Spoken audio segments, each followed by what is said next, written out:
Friends, welcome to the professors. Today we are joined by Dr. Yoav Ashkenazy from Vienna, and we are being hosted in these beautiful facilities of the Hartman Institute, and we will be discussing a topic that I think is interesting, perhaps not the simplest. Let's not shy away from it. It's related to the Holocaust, but I want to start actually not with the Nazis and the Holocaust and everything we know about the Holocaust. I wanted to talk perhaps about the failure of modernity. What is the failure of modernity? After all, there was the promise of civil society. You will be a good citizen. You have to pay your taxes. I really don't know what to say. Nowadays, everyone in this country wishes they had served in the old Austro-Hungarian Empire's army, and then everything would be just fine. You have fulfilled all of your duties as a citizen. That is truly excellent. But what about the person we actually want to talk about? I am referring to Jean-Marie. I think it's much, much deeper than that. Modernity had a conception of man. The modern perception of man. Essentially, what can truly be called a modern conception of humanity is tied to a shift in the perspective on time in general. It is related to the concept of progress around 1750. The idea was that we are progressing. Yes, it's an enlightened idea through education, upbringing, culture, free markets, empirical science, science that looks at reality, not making assumptions beforehand like Aristotelian science or something like that. We are progressing towards a perfect state, towards a perfect human. We are inevitably going to arrive there as well. Basically, this is what I have for you here. It's essentially a kind of Christian history, where they maintain a perfect Christian end to history. Yes. Kant writes about this in his book on religion, and he imagines communities in which there will be no aggression at all, no conflicts whatsoever. In other words, Alex's ends and Yoav's ends will not clash with one another. We both go for the same job, and somehow, no, I won't be hurt when you get it. In academia, it's hard for us to imagine such a situation, but Kant imagines it, and all of education is under this sign that we are. Religion has tainted us, dressed us in all sorts of torn and gaudy garments, and specific particulars, those random little things you happen to need. It had to defend itself against the harsh and forgiving desert. He performed the ritual of the Vulcan god. It was required to be placed within the snow. He transformed it into something or other pointing towards the sky. And if we were to just strip away all the things, so we will find that we are actually rational people who want to live with one another, and we will live wonderfully. And indeed, in Europe, the educational project was very, very aggressive. Education for obedience, education for cooperation, and the assumption was that we were on the path of progress, with the guiding ideas being Christian ideas, rights and equality, right, Jesus? It says that all human beings are equal. Come to me, even if you are a slave, even if you are a woman, even if you are a child. This is a new incarnation of perhaps Christian ideas. It is also closely related to Protestantism. Yes, it's related to Protestantism, but it's not. It's not just a new iteration. It's a reformulation within the framework of an entirely new worldview and an entirely new way of life that has never existed before. A way of life of households with free markets, in institutions, liberal democracy, and all those things. That is not something that ever existed. In fact, all of modern culture, by the way, this is one of the major problems of late modernity, is built on only one foundation: rights, on the idea of universal human rights, what is called today the last great ideology. It's as if rights belong to the structure, as if a person is created through an automatic biological process and the rights belong to them, rather than through a social process as part of a community with which they negotiate rights. The cataclysmic world wars carved a massive rupture into history. Jean Amery dedicated his life to articulating this trauma through his own shattered body and tormented soul. He became a living witness to these horrors. Who exactly is this Jean Amery? I don't believe that many people really know him. Jean Amery, if we were here in the 60s, many more people would know him. There was a radio show, and he was a highly regarded intellectual. He was treated as an existentialist thinker. I'm not sure that's the right way. They call him, his real name is Hans Meyer. He was born in rural Austria, right near Tyrol. To most Austrians, especially the Viennese, Tyrol is the real Austria. Near Bavaria, those mountain towns are the cradle of German culture. They take great pride in their winter isolation, unique customs, and the ways of behaving that are very, very, very particular to it. Today, philosophers who want to lean toward the far right, the anti-liberal, are talking about returning to communities or returning to localism. It's a kind of idea. And John Amery or Hans Meyer grew up there.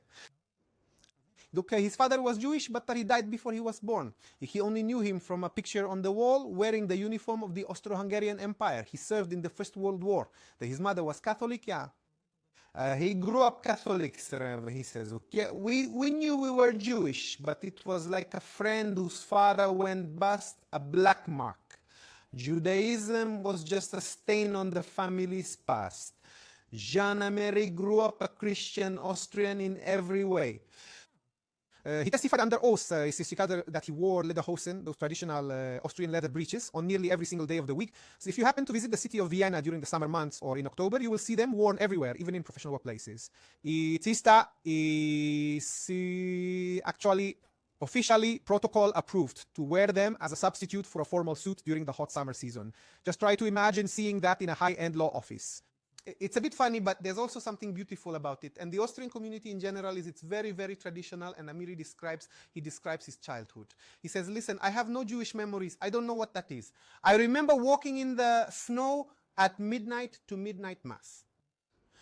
I can still recall the melodies. I remember the way the lights would shine. I remember the language, the specific dialect.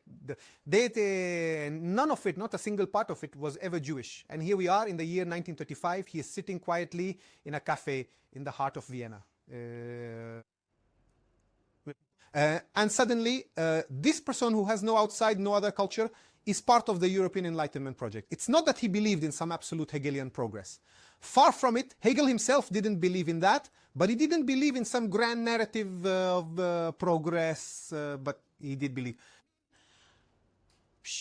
that the answers and the proper way of life come ultimately from the spirit, from the new civilization, and one that respects human beings, that sees them all in the end as equal before the law, and so on. He had no external facade, and he really didn't. He was a socialist, but he wasn't a Marxist. He didn't believe that history moves at a single pace according to the laws of dialectical materialism. He wasn't a religious Jew. He didn't believe that God was putting us through yet another trial. He couldn't imagine that. Yes, he didn't know what Judaism was either. He wasn't familiar with it. He knew it from what he had learned. He was already educated, but it wasn't something that spoke to him from within. His entire inner world, his whole system of internal imagery, the sensations, the emotions, the lights, all these things were completely Austrian. And he was an intellectual who believed in the spirit, in the universal spirit, and in this project of Europe. And then in 1935, he discovers the Nuremberg laws, and he realizes that he is essentially a dead man on vacation. In other words, his culture, the German culture, had sentenced him to death, and he was just waiting for it. They still tolerate him, but we are in the process of getting there.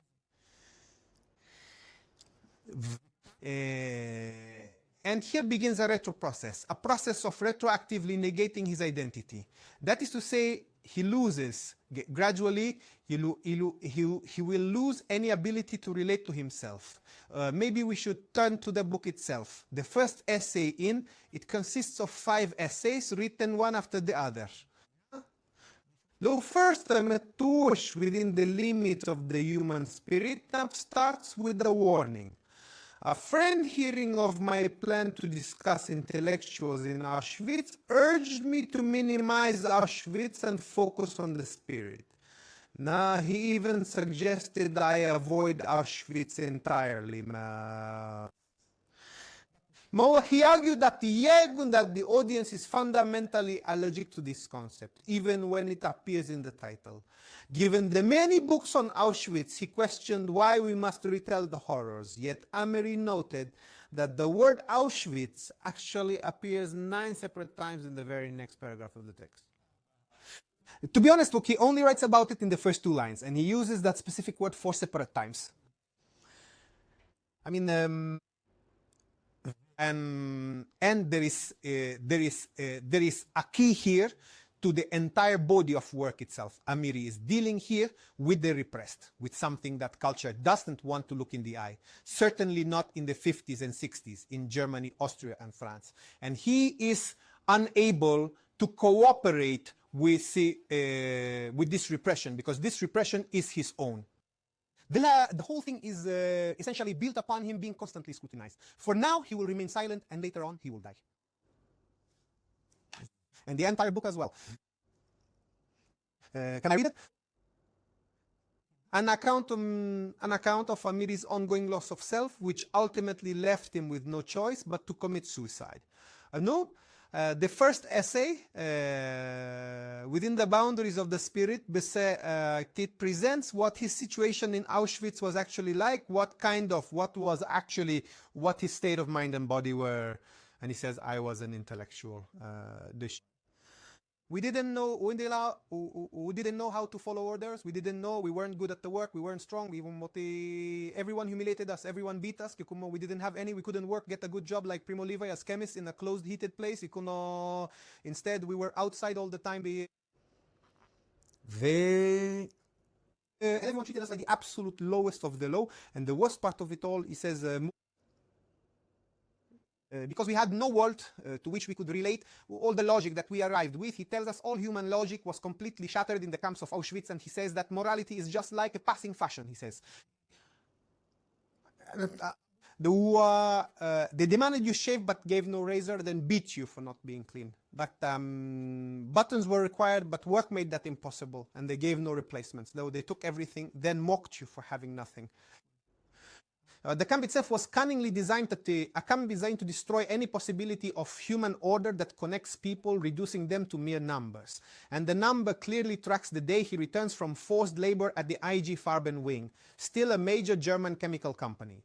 Yeah, he's coming back from there. They're coming back, they pass by some building, and there's someone there putting up a flag, probably before they're about to demolish it or something, and he gets a rush of adrenaline. The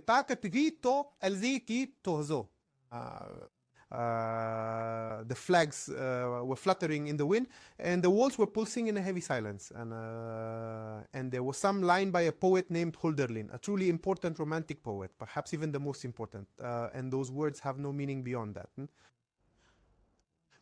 They have lost any ability to go beyond the usage of the word. That now words have usages that we can interchange. Most of the time, we use words in a way where I can use different words to say the same thing. And the usage defines them, as Wittgenstein writes in section 43 of the philosophical investigations. But it turns out that in thought, an utterance shows us that it is not just words that have a feeling beyond themselves. Beyond their operational use, they have a feeling. They connect to things, our inner selves, our values, our perceptions. He says the lines, no deviation, no transcendence. The poem stirs no sense of the beyond, no awe, no exaltation, no rhythm. It's just how he writes. The soup is thin, capos shout, left, right, flags flutter in the wind. And this loss of the ability to transcend reality is, in essence, the loss of humanity itself, Amiri tells us. And that humanity itself depends on Alex not being contained as merely Alex. Yes, I can easily define this table as a table, and I can explain to you what a table is in all sorts of ways, and that would be enough. I don't need it to transcend. So he is also quite an exception, I should mention, because his entire role and everything about him can shift and change over time. However, I am able to provide a completely internal definition for him, which I cannot do for Alex. And if I do this to Alex, I've finished him. He has no more options. He can't grow, become a different person. He can't think of anything new. And that he has no way of stepping outside himself or even beyond that. He's incapable of love. No. Love requires Alex to put himself aside and let his child, his wife, or whoever he loves just be. It doesn't matter. art loses all meaning. The whole point of art isn't just seeing an arrangement of lines and shapes, but I see something, a representation of something, and that representation somehow conveys an experience to me. But our experience of nature is also one of transcendence. In other words, the entire fabric of meaningful human experience is essentially hostile. What you were transformed into within the walls of Auschwitz was nothing more than a mere bundle of functions, a cold collection of functions, essentially just a function number. You are systematically reduced by a heartless machine and a rigid mold to being something that is entirely and utterly mechanical in nature. And Jean Amery, having experienced that place, describes in his very first essay the absolute and total loss of his own sense of selfhood. It can't be a total loss. You know why? Because you wouldn't be able to tell it. Yeah.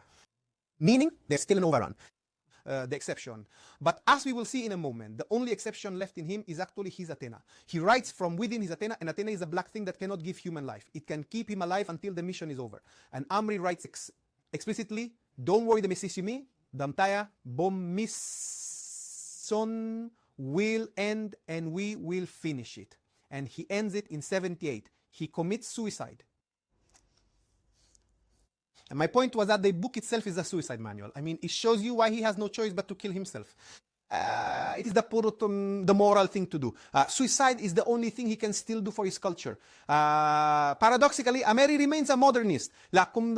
This whole thing is an attempt to tell modernity, stop, you've gone too far, you've repressed, you built yourself on skulls, you built your system of love and beauty on the worst apocalypse in the history of humanity. A terrible rejection of humanity in the figure of the Jew. And you must return to being a human being, to being a real human life form again. You must return. That is to say, paradoxically, this entire severe, terrible, reactive, and cruel indictment is, in the end, part of modernism. You really understand that there truly was no outside to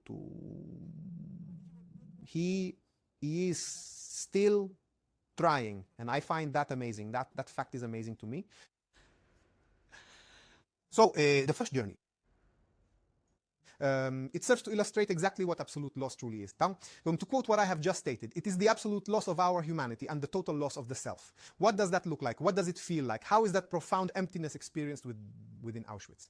Why is it that Auschwitz represents this absolute loss? And then, moving into the second part of the journey, he begins to describe for us how that loss occurred step by step.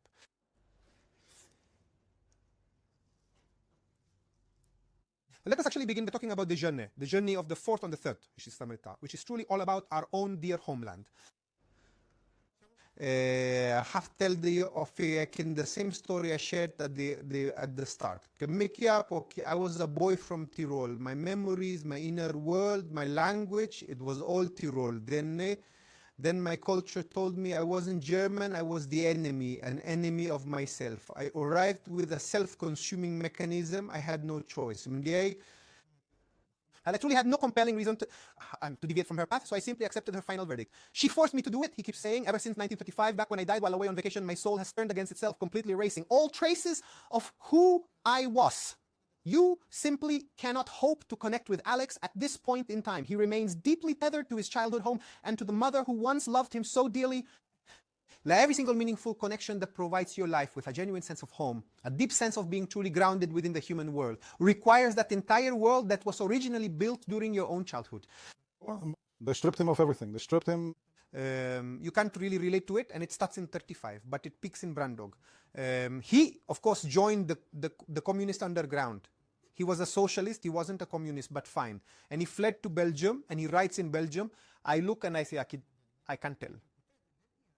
I can't tell what the clerk means from the look on his face.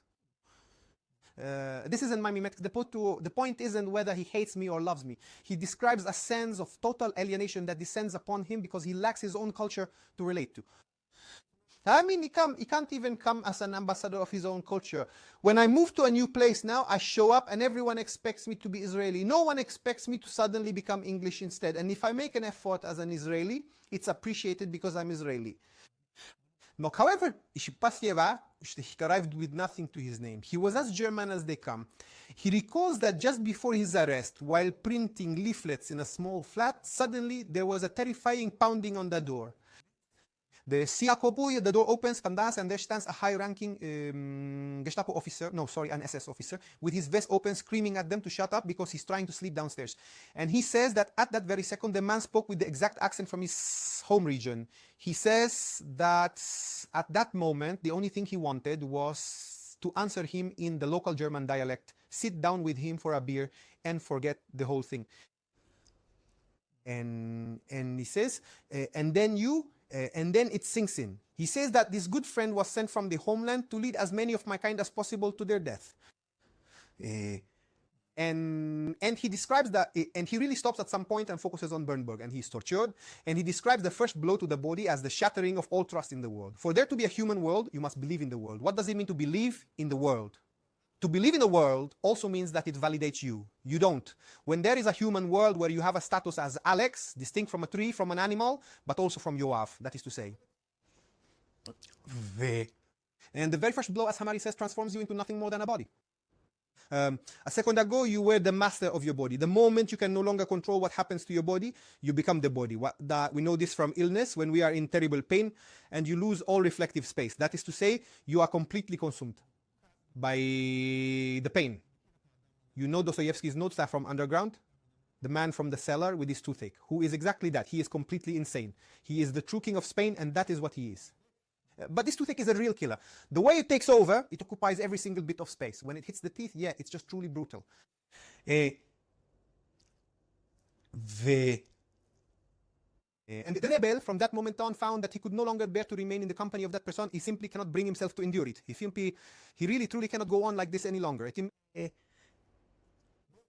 From then on, he lived near people. He never lived with them again. He trusts no one now. He says, when trust is built on many things, you cry, knowing mom brings a bottle. Sick, you expect a doctor or wife to help. Countless little things. By the way, in psychology, it all starts there. I think we talked about this once. As a baby, the mother smiles at the infant, and if he manages to smile back, the mother validates him. What does that mean? She confirms his very existence and carefully teaches him how to follow the rules, for repeating them is the only true path to achieving humanity. Do you remember our deep conversation on the nature of ritual? I told you that rhythm, imagination, and constant repetition are the three essential pillars of our humanity. Not just in a synchronic sense, but talking was synchronic sense, but also in a diachronic sense, in terms of the distant past, through the ability to collectively repeat something in unison, to bring our heart rates into sync. Incidentally, in these ritualistic situations, everyone participating and observing from the community shares the same heart rate, and the individual perspective also blurs. You see the emotions you're feeling very clearly, but you see very, very dimly, less sharply than you used to. And this is the way to establish an identity, both for a community through ritual and through the small ritual I showed between the mother and the child. Like Amri loses all trust in the world, and the second journey shows him reduced to a mere body. As in the third, he speaks of home. Unita sanya and those lights we discussed. Now, if the second journey breaks the body and trust of the journey home I mentioned earlier is a retroactive negation of his internal equipment. The entire system of imagery that was associated with Amri became a foreign and strange system. They translated the German unheimlich as the uncanny, but it is about the unhomely. What comes before that is like those dreams where you're in a place, with people but you're scared to death. It's not clear why, but the place isn't exactly the same. They play on that a lot in horror movies. For Jordan Peele, that's a huge theme. Our capacity for estrangement, to suddenly arrive and not recognize at all and Amri undergoes a radical estrangement from his internal system. And in the fourth journey, he actually lays out for us the entire philosophical process he is undertaking. And he says to us, so there's this guy named Nietzsche. Nietzsche put forward a rather elaborate conspiracy theory of history.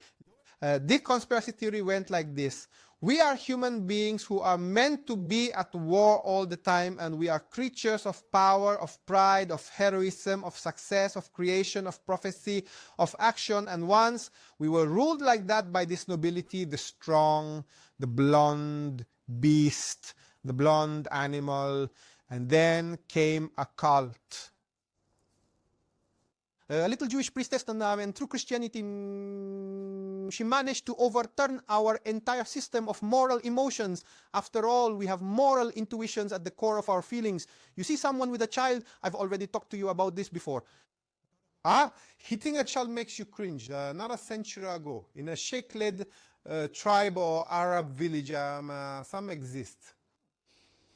In other words, what I mean is the human emotional system, the core of our emotions. The depth is morally structured and structured by our values and so on.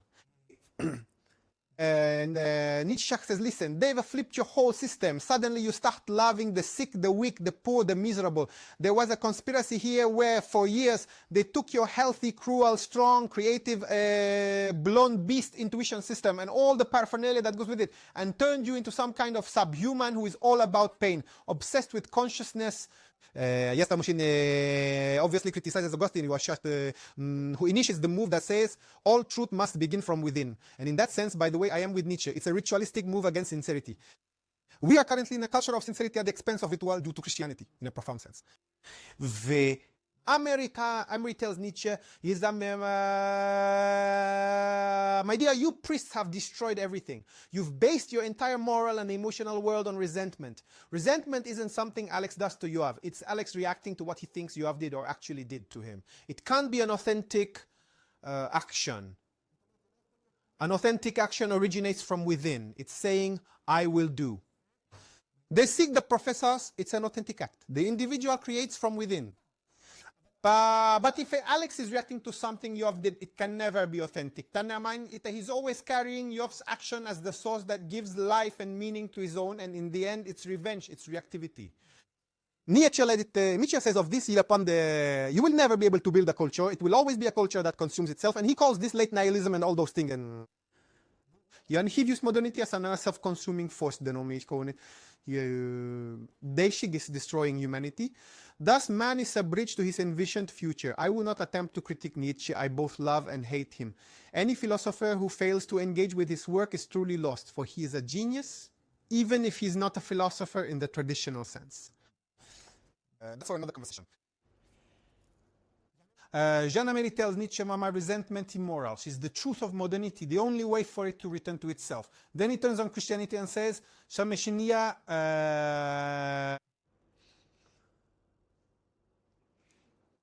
you who built a religion of love ostensibly actually grafted it onto an apocalypse. You who built a religion of equality and rights grafted it onto the rejection of the other. The rejection of that other is the Jew. And he says, listen, I'm in Germany after the war and suddenly I'm hearing things clearly. The English were bad too. There were all sorts of bad people, but they only blamed us, the Jews. They have power and they shout and they do this and that. And they finally came to us, the Jewish man, back to the perspective of Adia Sternberg. This is, in point of fact, the very essence of what we call Germany's New Old ideology.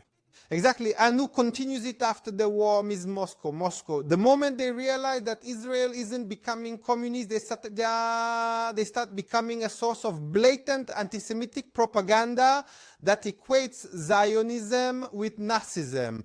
Do you want to see an image? Yes, there are many such pictures from Soviet propaganda. I have a really great one for you. Do you happen to know everyone no, I here? honestly cannot speak for every single person, but I certainly do know quite a lot. However, the Germans truly do have a habit of saying yes, yes, yes, yes. It came from Moscow. Now, by the way, the Palestinian leadership was based there during those years. That is where Abu Mazen wrote his Holocaust denial dissertation and emerged from there, meaning the same language as Adia Sternberg. After all, what did Adia Sternberg do? In the Middle Ages, the Jews were viewed in a certain way. The image was that of the wandering Jew. You shall have no rights or privileges, for you are destined to witness that Jesus is the one true king, having rejected him. You will be allowed to live, yet deeply humiliated and stripped of all political power forever.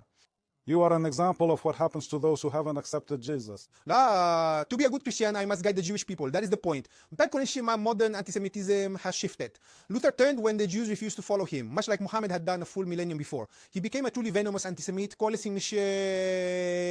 calling for their total and complete elimination. Erasmus was merely a cat and dog anti-Semite. A Jew is one thing. The other, well, that is something else entirely. He isn't, by the way, Erasmus doesn't mean it, it's just a stance. And Huston Stewart Chamberlain takes all these languages and converts them into the language of race. And in the late 19th century, positive science, Gobineau begins, all sorts of guys like that in Holland and Italy start to actually perform a complete reduction of the moral personality to the body. Yeah, so just by looking at Alex's face, I can tell you he's a pervert or a thief or a con artist and so on. You know, that kind of thing. And then there is the fear that Jews are going to take over. Exactly. And then they impose a concept of Nazi biologism. It essentially frames the idea of race onto this, and the Jews are presented as some kind of parasite, some kind of Middle Eastern contamination to the Aryan ideal of creation and correctness. No, and Hadass Tomer builds this, and he says, using a language of imagery, he says, enough, they are the ones who will destroy us. My culture came along and for 15 years told me I was ugly, short, deformed, repulsive, disgusting, a failure, incapable of doing anything, just plotting, just lying. The late 19th century fear of the Jew was that he would steal. He had a mind for money. Contrast that with the fear of the black man, seen as a beast who would take the woman. He's an ape, while this is a mind, an evil mind. It's like an evil computer.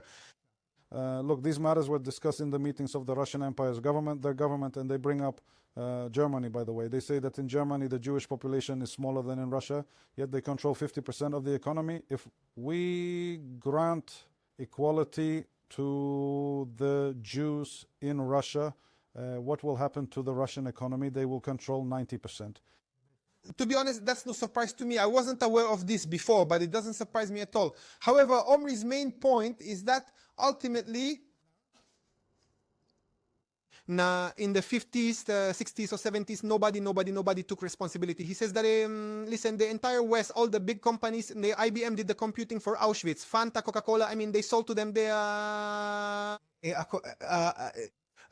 equipment, whatever you want, that they did it completely. They supported the Third Reich. The Russians gave them all the steel and metal until 42. The Swedes allowed them to get there and facilitated it. It won't be until 42, actually. It's until 41. Until it was started? Yes, that is correct. Until June of 41. Yes, until Stalin was ready to be convinced that they were going to betray him after all. After all, there's the habit. On the very night of the attack during the German invasion, the trains were actually still running. You know, there's a guy sitting in Japan, a good Soviet, writing to them, guys, it's a lie. I know it. I see it here. I hear them. It's a lie. Stalin looks and says, what does this little shit want, man? And it's written in the protocols. I mean, he wasn't willing to hear it, but Russia helped. All of those ostensibly neutral countries ended up providing some help. No, most of the European nobility were Nazis. Yes, we have video. I saw on the internet Elizabeth and her sister doing the Nazi salute because the prince was teaching them. The brother there was a total Nazi. In the United States, the entire industrial elite and the Ford, Disney, Hearst, a lot of it was the thing to do. Why, even after the war, did no one take them in? Refugees are wanted for work, but nobody wants Jews. They send them to burn. Then there is a quote from an American official who says, I could bring these 1,000 children here, but then in 20 years we'll have 1,000 ugly people. Do you really see the customer? She's saying things like that. Arabs only discussed extermination after learning it from Nazis, as he provides more evidence. Eugenics and purification programs persisted in Western nations until the late 70s. Australia sterilized 80,000 Aborigines until 75. Can you believe that?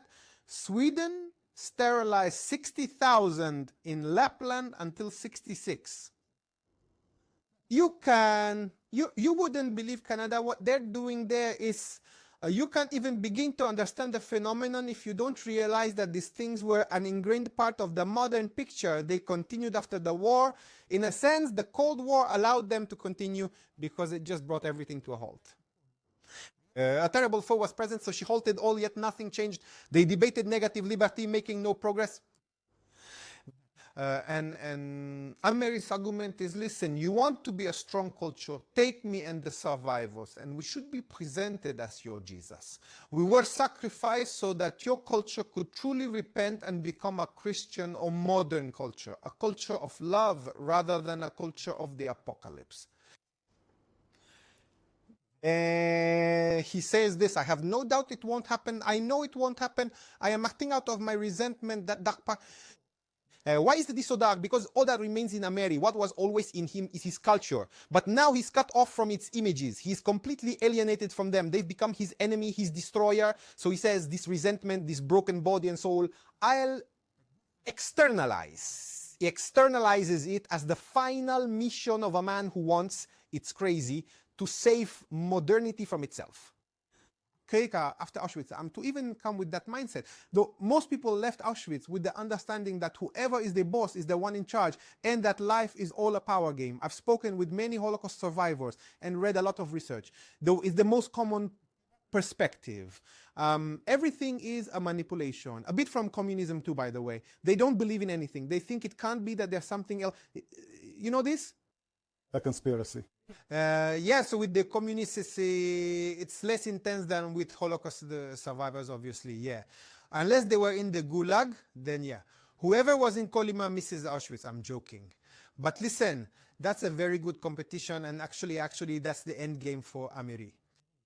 Why does he kill himself at the end? He started suicidal, he wasn't a lifetime. He said, I didn't return from Auschwitz, only resentment did Shena. It's his last transcendence, paradoxically, his only way to be human. This critique stems from resentment. It's a blow. He bests Nietzsche on many levels. He says, this is moral, salvational, the only way for modernity. It makes me human, my way of caring, how I overcome, my way of transcending and moving past the event. Nietzsche, a genius psychologist, is soundly defeated. If you ask me personally, I believe Emery completely tears his own thesis to shreds within the pages of On the Genealogy of Morality and Beyond Good and Evil. And he is essentially arguing that there is absolutely nothing remaining of him, while the final essay focuses on his Jewish heritage.